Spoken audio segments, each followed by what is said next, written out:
beaucoup débattu dans le cadre de la LOPMI, mais c'est votre point de vue. Patrick Hetzel pour le groupe Droite républicaine. Merci beaucoup, Monsieur le Président. Tout d'abord, au nom de mon groupe, nous souhaitons évidemment remercier le travail réalisé par les deux rapporteurs. Comme vous l'indiquez, Monsieur le Président, évidemment, on voit aussi apparaître des divergences d'analyse. Néanmoins, un certain nombre d'éléments se dégagent. En tout cas, notre groupe, nous soutenons cette réforme pour ses avancées en matière de coordination et d'efficacité. Et nous insistons aussi sur la nécessité de préserver les spécificités des services judiciaires et de pouvoir garantir évidemment une mise en œuvre équilibrée et transparente. Pour nous, cette réforme part évidemment d'un bon diagnostic. Notre police souffrait d'un cloisonnement paralysant et d'un déficit d'efficacité. Elle a le mérite de rationaliser, de moderniser, de responsabiliser, mais comme l'indique le rapport, elle reste inachevée et déséquilibrée.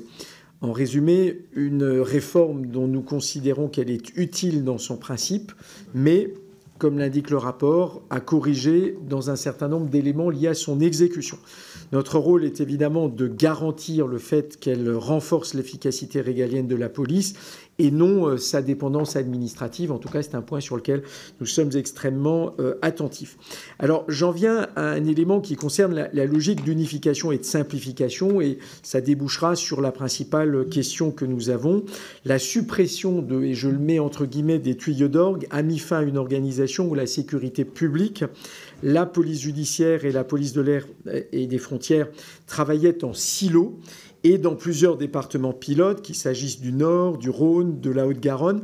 Cette intégration aurait permis de réduire de 10 à 15% des délais d'intervention sur les appels d'urgence. Et donc, question au rapporteur, peut-on mesurer concrètement l'impact de cette unification sur la réactivité des services et dans quel territoire les effets positifs sont-ils les plus visibles ?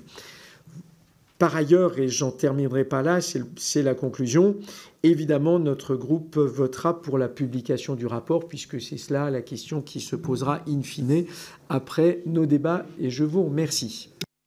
Merci, je comptais